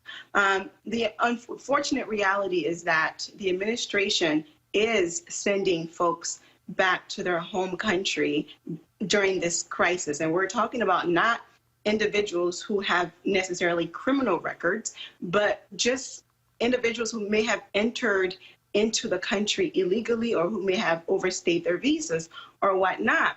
So what I've been calling for is the complete suspension of the repatriation of all foreign nationals during this crisis. And here is why. One, we know in particular the continent of Africa, it is comprised of roughly 1.3 billion people. Right? So sending someone back, let's say, for example, to Senegal, South Africa, or Nigeria could further, sending a group of individuals rather to those countries could further exacerbate the existing issues in the country. In particular, the administration says that folks are being tested prior to the departure to their respective countries. And even if that were true, we know that the incubation period is 14 days. So by sending those folks back to their countries in a time like this, it certainly undermines the national security and the safety and health of all citizens. And also, it could have serious economic implications. We understand that those countries already have fragile economies. In some of these countries, the population, because of lack of health care, because of systemic racism, as we say right here in the United States, people have not always been able to receive the help that they need in healthcare wise. But unfortunately, a lot of these governments are just not in the position to negotiate with a superpower like the United States. So they are left with no options but to accept these foreign nationals. But the reality is that by law, there is actually no law that requires those countries to accept their citizens, other than usually what's done through an agreement under the Vienna Convention Consular Act of 1963. It is essentially an agreement between those foreign states with the State Department saying that when it comes time to repatriate your citizens, this is what we will do as the United States government, and this is what you're going to do. So oftentimes those countries, especially the United States, has to rely on diplomatic avenues in order to make that happen. Again, there is no actual obligation, but however, what people need to be aware of is the reality that sometimes countries are slapped with a sanction for not repatriating their citizens, right? And a lot of these small countries with already fragile economies are just not in a position economically to be slapped with an international sanction from the richest country in the world, the United States of America. So they are left with no resort but to accept their nationals. So I think that is something that needs to be brought to the forefront and needs to be discussed. I know that Senegal received a number of its nationals earlier in March, but I'm not sure if they've continued to maintain that process. And then there are so many other countries, and we need to shed light on this matter. And I think now is just not the time to repatriate citizens, because we don't know whether or not these folks are infected, because there have been a number of articles out there showing that a lot of these detention facilities where you keep immigrants those people are exposed to the virus, and even our prisons here in the United States as well. So we don't want to further put those foreign countries at risk by repatriating their citizens back to their country. So it needs to be discussed. Advocates needs to continue to raise alarm, to ask Congress to perhaps, through the next stimulus legislation, perhaps restrict the use of funding for the purpose of deportation at this time until further notice, right? Because I think it is the humane thing to do to hold off on deportation in the midst of a global health crisis. For goodness sakes, those countries are already dealing with how to properly respond to this disaster, and now they have to worry about accepting folks who could potentially be infected by the virus. Hold tight 1 second. This was the question that took place at today's news conference. I'm going to bring my panel in as well. And so here we go to my iPad. Views on what they think. Also, very important, different parts of the country. Because you go to the Midwest, it's different than perhaps the East Coast or the West Coast. Now, the West Coast, those numbers are really pretty amazing on the West Coast. Very interesting. So we're going to be announcing that in a very short while, probably Tuesday. Go ahead, please. Thank you, Mr. President. Government officials in Latin American and Caribbean nations, Bahamas, Cayman Islands, have been saying that U.S. authorities are blocking the shipment of PPE in certain cases, and I'm wondering if you could speak to that as well. What they're doing, we have a tremendous force out there, naval force, and we're blocking the shipment of drugs. So maybe what they're doing is stopping ships that they want to look. We're not blocking. What we're doing is we're making sure we don't want drugs in our country. And especially with the over 160 miles of wall, it's getting very hard to get through the border. They used to drive right through the border like they owned it. And in a certain way, they did. They could drive right. They had human trafficking. They had, all of a sudden, they have a powerful wall up. And they're not driving through that wall. That wall is tough. And it's also loaded up with equipment, cameras and sensors and everything you can think of. On top of that, we have drones flying back and forth over it. So it's a very powerful barrier between Mexico and the United States. A lot of people, though, what they're doing now is they're trying to come in through the waterways, whether it's the Gulf or the ocean itself. And what we're doing is we're being very tough, and we're being tough because of drugs and also human trafficking. And remember, the human trafficking is mostly females. It's mostly females. It's horrible, and what we're seeing is horrible. But you have we have a human trafficking problem worldwide, the likes of which, you think of it as an ancient thing. It's not ancient. It's bigger now than it's ever been before over the last 10 years because of the Internet. The Internet made human trafficking to the extent that it is now, which is massive. The Internet made it so big. So we have a big naval force that's stopping. So maybe when you mention that, maybe their ships are getting caught. But we are stopping a lot of ships, and we're finding a lot of drugs. Yeah, please. Okay. Mustafa, did you hear that? Again, and all these media people did pick up on that. So here you have leaders in Latin America and the Caribbean talking about ships being stopped and masks and other things being stolen, being basically seized. He gets asked about it. He goes right to drugs. I mean, literally, I'm reading this story here here's a story here. Representative of a local shipping company is dismayed after being told by U.S. officials that they will not be allowed to access imported medical supplies to help in the fight against the deadly COVID-19 virus. Manager of Betty K. Nancy Cartwright told the Tribune early on Wednesday that the company was hired to bring in 3 containers of medical supplies, including personal protective equipment kits for local healthcare workers. After the shipment left the U.S. on Tuesday, Mrs. Cartwright said representatives received a notice from U.S. Coast Guard officials saying they would not be able to access the medical supplies due to a recent order implemented by U.S. President Donald Trump. She said, quote, once the vessel left the port of Miami yesterday, we got instruction from the U.S. Coast Guard and Border Protection that the president put an order in for April 3rd that medical supplies, mainly PPE, are not allowed to leave the United States of America for export. So we are not allowed to manifest those 3 containers, nor can we offload them. We have to send them straight back to Miami for offloading. The ship is coming in today. It's already in today, but we are not allowed to offload those containers. They are to stay on the vessel and go back to the United States. This is impacting black people in the Bahamas, in Jamaica, in Haiti. That's what's happening with this order. Now, what's crazy, Mustafa, is that they're doing this, but am I the only one who remembers a news conference of them talking about shipping the United States? Pompeo said we shipped 19 tons of medical equipment to China.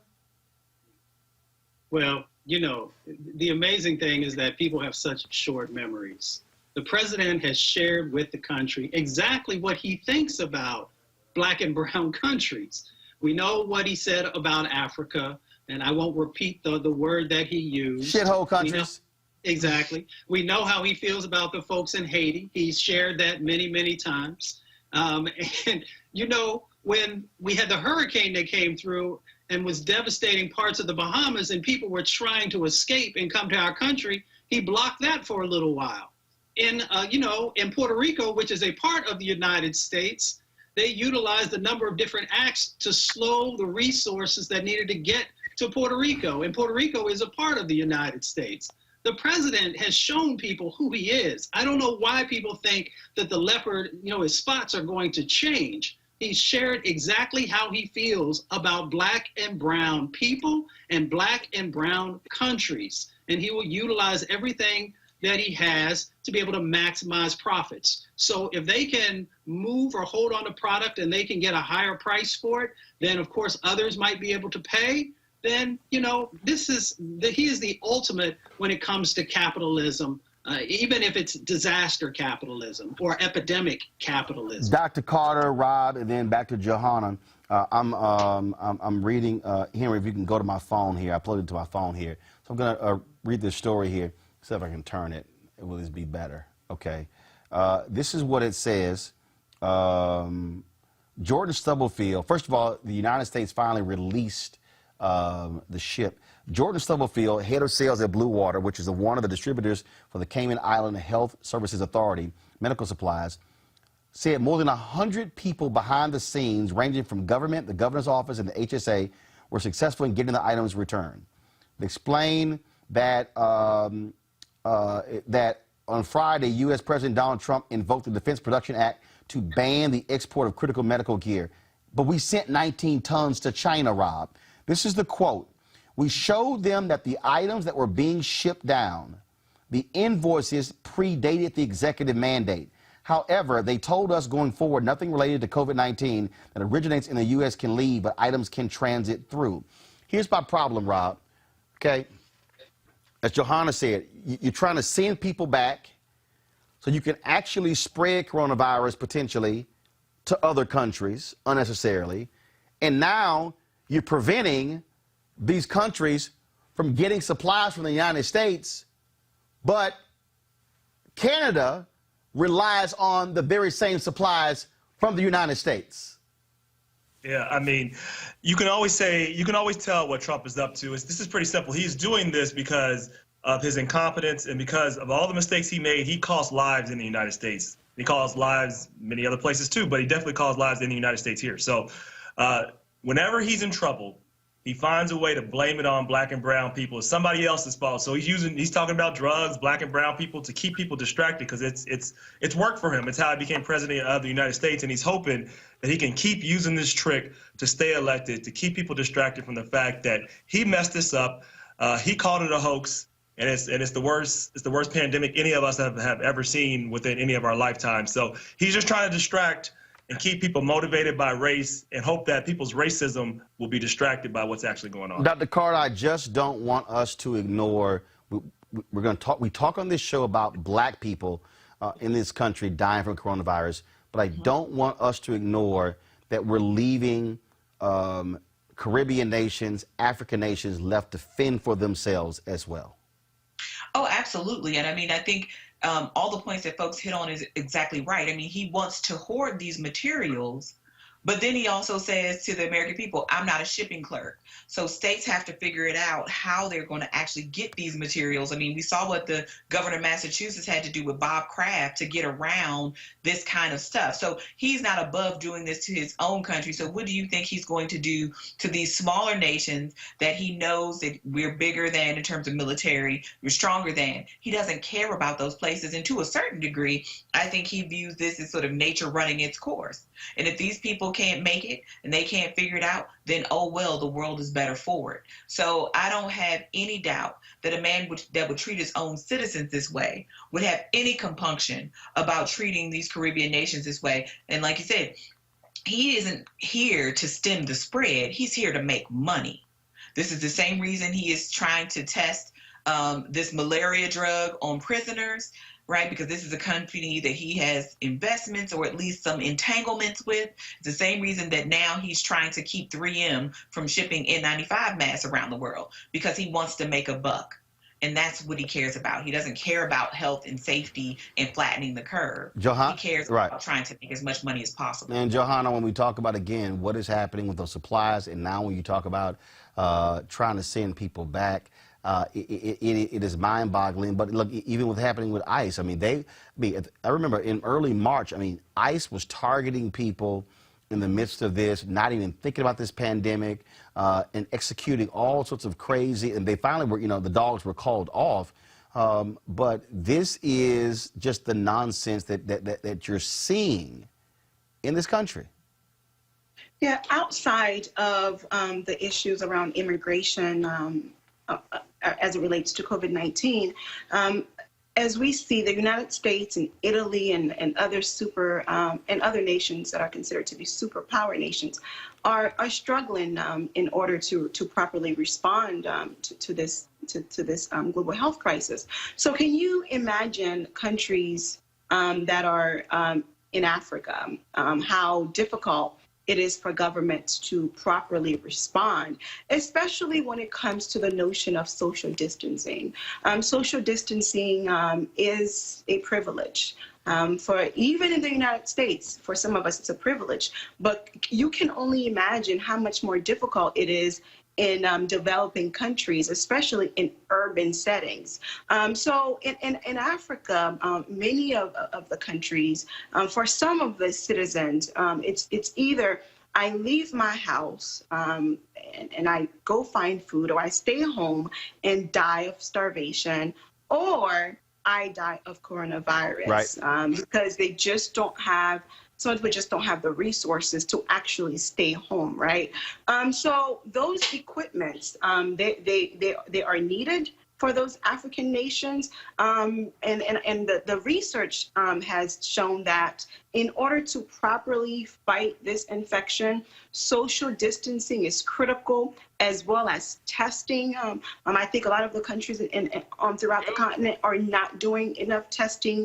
Right now, the country that is leading in infections is South Africa. The numbers are relatively low for the continent, which is good, but it's still too early to tell.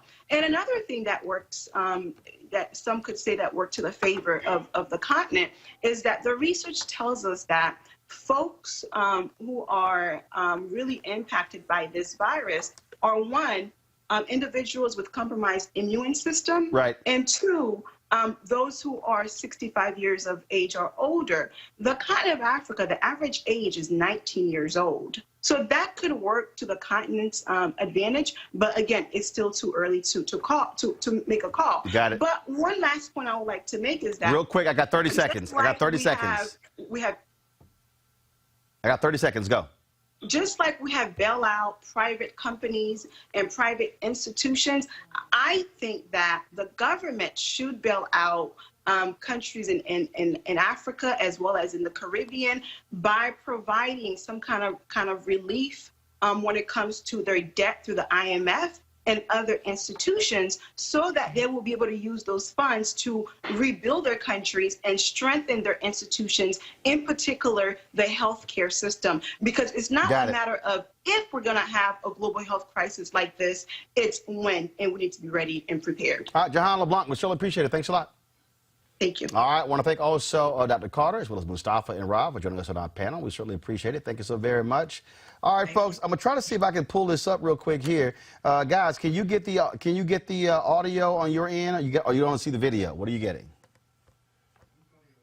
You have the audio of okay, we have the. Well, I'm trying to see if I can pull up the comedian Godfrey. All right, go ahead and pull him up. Let's see here. Let's see how we can get the audio works. Y'all got the audio? Godfrey, go ahead and talk. Hello. Let's see. We're trying to see if we get the why the audio is not going. Y'all got the audio? Godfrey, keep talking. Hello. 1, 2, 3, 4, 5. Hello. Now, for some reason, the audio is actually, the audio is only coming, it's not coming through the HDMI cable. It's only on here on the iPad. So I was trying to pull Godfrey up, y'all, but we try to have comedians every Friday on the show to have a little fun and this whole coronavirus drama. So Godfrey, what we'll do is we'll lock you in because next week you don't have FaceTime. You still got a broke-ass Android. But what we'll do is we'll get you on Skype, and so we'll get you in. We'll try to maybe use Zoom as well and get you in. So I was trying to squeeze you in this Friday, but this app is not properly working with audio, so we can't play you over the air. And so it's only put on the iPad. So we're gonna hook it up for next Friday, okay? All right, my brother. We'll talk soon. All right, y'all. So what we're doing is I'm gonna bring back. There was a segment we had on News One Now. It was called Wild 'N Out Wednesday, and so we're going to bring it back. So we're going to have comedians on the show every Wednesday and Friday on Roland Martin Unfiltered. Because you know what, look, we talk a whole lot about the coronavirus and all the heavy stuff, but sometimes we also got to have some light stuff as well, and so we're going to do that on the show. Don't forget, folks, somebody said you better get Google Duo. Yeah, I got Google Duo. But the problem is, just so you understand from a technical standpoint, normally when you have your HDMI plugged in, it sends audio and video to whatever your source. For some reason, Google doesn't do that. And so it was sending video, but it wasn't sending audio. The audio was only coming through the iPad, and y'all can't hear it, so it got sent through the control room. So we're going to figure that out. That's what we'll do. Don't forget, folks, if you're going to skip church this weekend. We don't want any of y'all putting yourself in harm's way, getting ill. We just simply cannot tolerate that. Speaking of church, civil rights icon Dr. Harry Blake, pastor emeritus at Mount Canaan Baptist Church in Shreveport, Louisiana, died on Wednesday at the age of 85. Blake's daughter, Monica Blake Mickle, said in the March 27th Facebook post that her father was exposed to the coronavirus and was ill but improving. She added that his results had not been confirmed. Blake's oral history is on record at the Library of Congress. His childhood was spent on Louisiana plantation in the 1930s and 40s. He went on to become a leader in the civil rights movement in Shreveport and joined the Southern Christian Leadership Conference in 1960 after hearing a speech by Reverend Dr. Martin Luther King Jr. at Bishop College in Texas, where he was a student. Blake put his life on the line during the movement in the 1960s. In October 1960, while driving home after the SCLC's three-day annual convention in Shreveport, a car pulled up beside him and a gunman fired into his window, shattering the glass. In 1962, he and SCLC Executive Director Wyatt T. Walker were arrested for loitering after trying to negotiate with police for the removal of Citizens Council members at the Little Union Baptist Church. While president of the local chapter of the NAACP, he was jailed for his role in a series of sit-ins and lunch counters in July 1963. He spent his life advocating for black people. Reverend Dr. Harry Blake will certainly be missed.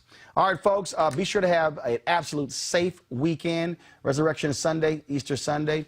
Spend time with your family. Look, social distancing, don't congregate, be safe. Mask, gloves, because we want to see you. We want you protected and taken care of and safe. I'll see you guys on Monday. Holla!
You want to check out Roland Martin Unfiltered?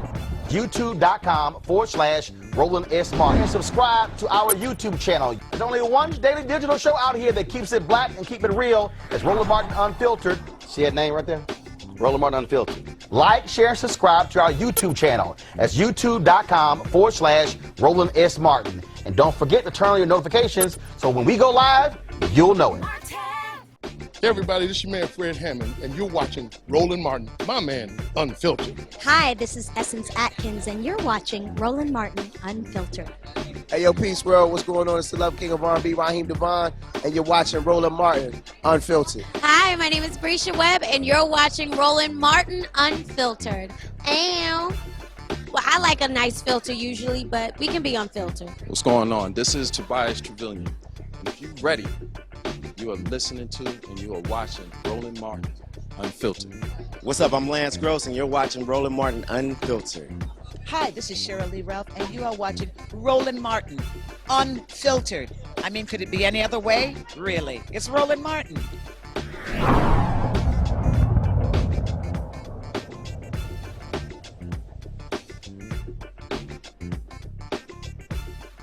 You want to support Roland Martin Unfiltered? Be sure to join our Bring the Funk fan club. Every dollar that you give to us supports our daily digital show. There's only one daily digital show out here that keeps it black and keep it real. It's Roland Martin Unfiltered. Support the Roland Martin Unfiltered daily digital show by going to RolandMartinUnfiltered.com. Our goal is to get 20,000 of our fans contributing $50 each for the whole year. You can make this possible.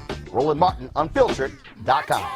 Hey fam, want to check out Roland Martin Unfiltered? The blackest show on all of digital, cable, and broadcast. Check out our audio podcast.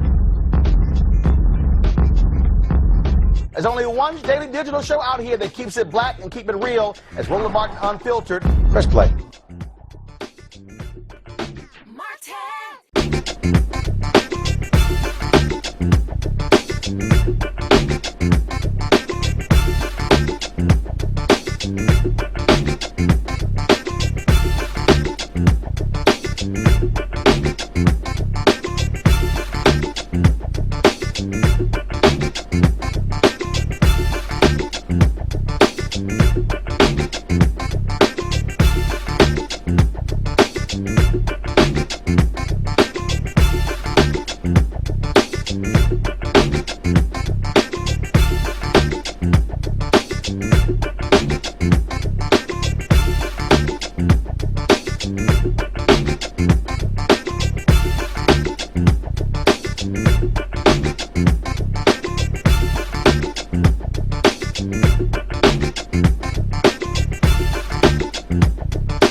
You want to check out Roland Martin Unfiltered?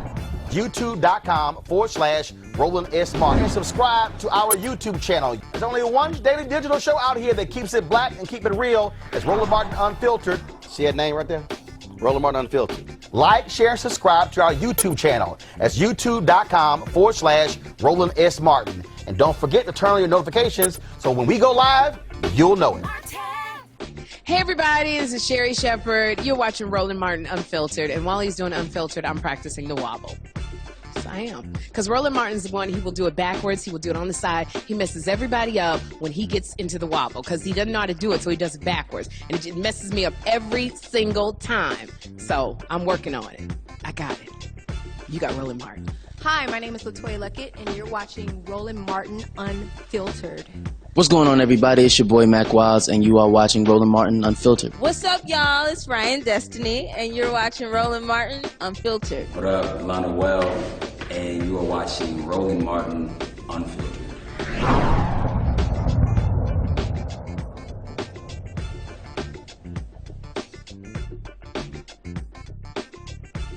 You want to support Roland Martin Unfiltered? Be sure to join our Bring the Funk fan club. Every dollar that you give to us supports our daily digital show. There's only one daily digital show out here that keeps it black and keep it real as Roland Martin Unfiltered. Support the Roland Martin Unfiltered daily digital show by going to RolandMartinUnfiltered.com. Our goal is to get 20,000 of our fans contributing $50 each for the whole year. You can make this possible. RolandMartinUnfiltered.com. Hey fam, want to check out Roland Martin Unfiltered, the blackest show on all of digital, cable, and broadcast. Check out our audio podcast. There's only one daily digital show out here that keeps it black and keep it real as Roland Martin Unfiltered. Press play.